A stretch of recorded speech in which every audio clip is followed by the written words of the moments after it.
moving on to another keynote speaker, and while I've had a personal connection to the two previous keynote speakers, this one I don't know personally, but I can say that I have known him for the last 30 years through his endeavors and through his achievements. A retired Lieutenant General of the Canadian military, he came to international acclaim as the head of United Nations forces in Rwanda, appointed to the Senate of Canada in 2005 through 14, a member of the Order of Canada, a humanitarian and accomplished author. Mesdames et messieurs, c'est mon plaisir de vous présenter l'honorable Roméo Dallaire. Madam Minister, ambassadors and colleagues, ladies and gentlemen,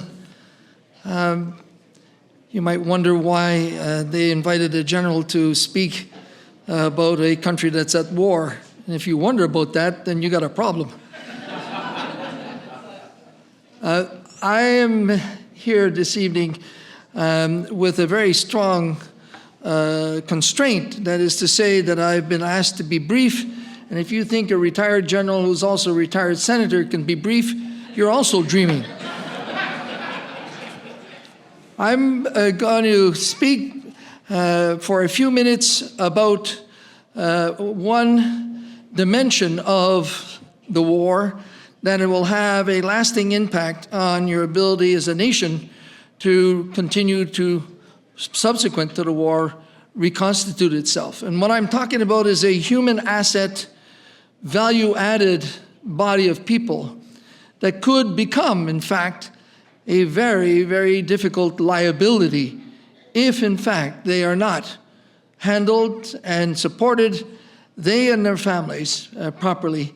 And who I'm speaking of are the nearly 1 million veterans that you already have, plus their families, which brings it up to about 5 million people, plus whatever length this war is going to continue, the increased number of veterans, of which a large proportion will either be physically injured, those who survive the terrible losses that you've had, either will be physically injured, which causes amputees and so on, or psychologically injured, which is the nature of the conflicts in which they are finding themselves right now. And so I wanted to, I hope this works. I wanted to mention to you a program that we've been looking at. Since the start of the war, I've been working with Fairfax, with the companies that are in Ukraine, where every week we meet and so on. And at one point, I decided that it was high time that I go to the front to see for myself this war, speak to different authorities, and be able to do an assessment of the situation as I saw it, as a general who's been in the war in Cambodia, the war in Rwanda, where they killed 800,000 people in 100 days. I've been into the war in Sierra Leone. I've been in Darfur. I've served in Germany for 3 years, looking across that artificial border that, thank God, is no more there. And in so doing, I thought that I might be able to perceive dimensions that we could do more as a company, as a member of Fairfax board, to look at how we're going to help our own people by getting a feel for the ground. And so this is the trip that I did with my wife, who for 25 years worked at taking care of military families and veterans in Canada, who served in places like Afghanistan, Yugoslavia, and Africa, and Central America.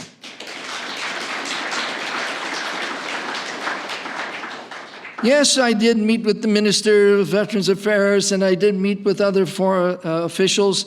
Yes, we established a connection with the Center of Excellence at the Kyiv National University on mental health and the impact on veterans, and raised the problem of families.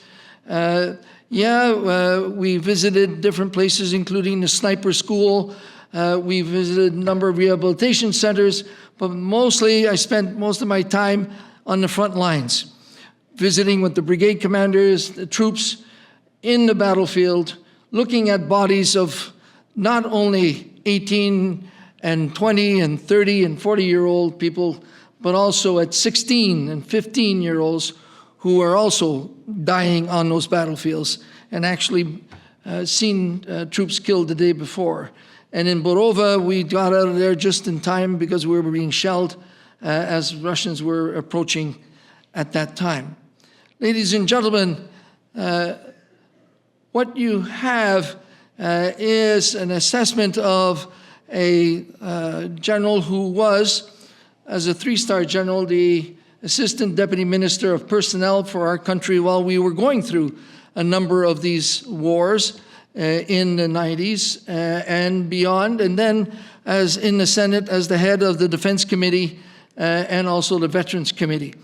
And I was able to bring into Canada a program to help veterans, the new generation veterans, which you have in the field.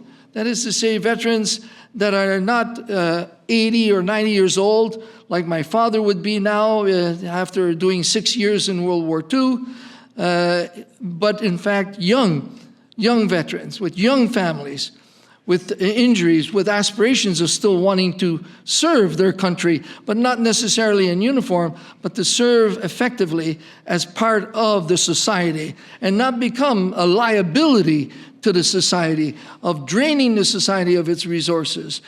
Or worse than that, if in fact the community, the society, does not look at how do you take veterans now who are still serving and are coming out or still fighting, and their families, and then at the end of the war, how do you take care of the increased numbers of veterans?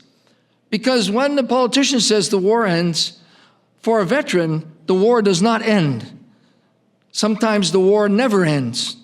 And in fact, because there's no more the pressure, nor the adrenaline of conflict or operations, the injuries escalate. So you're going to see twice, 3 times as many veterans injured and available, and their families affected by the war after the war.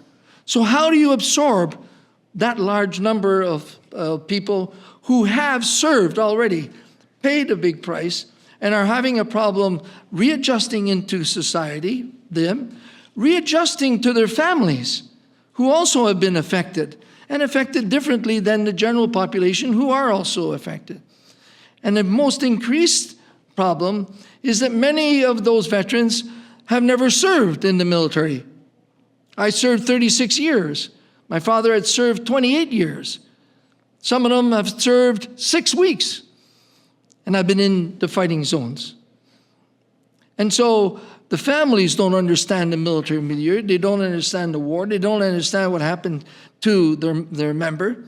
And in this extraordinary circumstance, we see well over 60,000 women amongst the veterans.